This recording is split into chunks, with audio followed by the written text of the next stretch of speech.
Hello, I'm Lauren Green, and you're in the strategy room.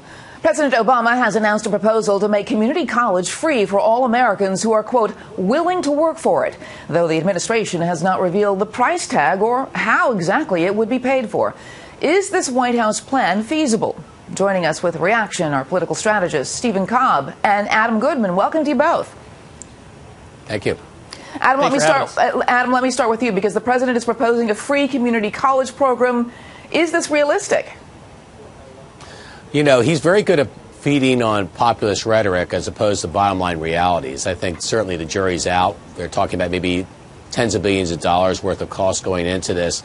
But the biggest thing is we've got a higher education system already that does an incredible job. I mean, people from around the world, students, professors, researchers, they all flock to America because we do it better than anybody. And the worst thing we can do is start to create a product driven by in my opinion, driven by government that is going to maybe tear down that reputation to some degree with uncertain results. You know, Adam, Stephen, so what is your take on this? Because is this sort of an Oprah-esque giveaway program that the president is trying to do? No, I think this is a great plan and a great goal. Let's not forget, this morning we had job numbers come out that showed that we had the 58th consecutive month of job growth. But if we're going to continue to have a workforce that's ready for the jobs of tomorrow, we need to make sure that education is a priority, and specifically higher education.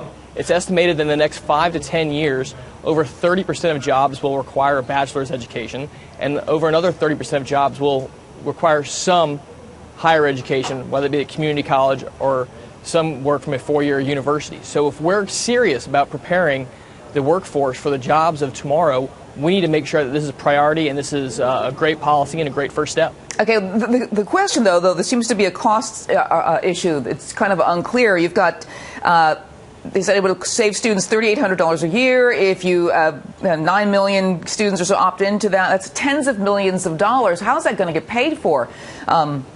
Stephen? You know, I think that this is going to be a work in progress. I'm sure there's going to be a lot of opinions on the funding for that. I think we can look to, Tennessee had a similar program in place that showed a lot of success, a huge buy-in from their high school students going into that program. And I think when we, get this funding together, it's going to really put together a good program. Yeah, Adam, the government is supposed to take care of 75% of this cost. When you do that cost-benefit analysis, is this something that the U.S. can afford?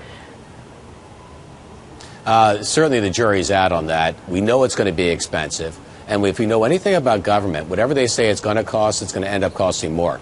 But what's worse, Lauren, is this is kind of creating another public monopoly in education. And K through 12, we kind of have that today.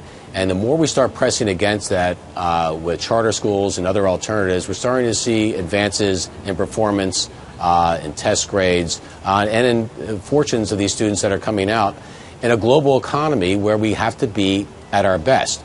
And so when you have a public monopoly that you're creating purposely, that crowds out competition and innovation, especially in education, which is so vital, I think you're asking for trouble. Okay, Stephen, let me get your last take on this. Sure. I think the better question is, can we afford not to invest in education? I think the private sector has made very clear that we need to invest. It's come up in STEM and science, technology, engineering, and mathematics. And this is going to be another step in that direction of preparing today's young people for tomorrow's jobs. All right, I want to thank you both, Stephen and Adam, for being on FoxNews.com and in the strategy room. For more on this developing story, stay with FoxNews.com. I'm Lauren Green, and thanks for watching.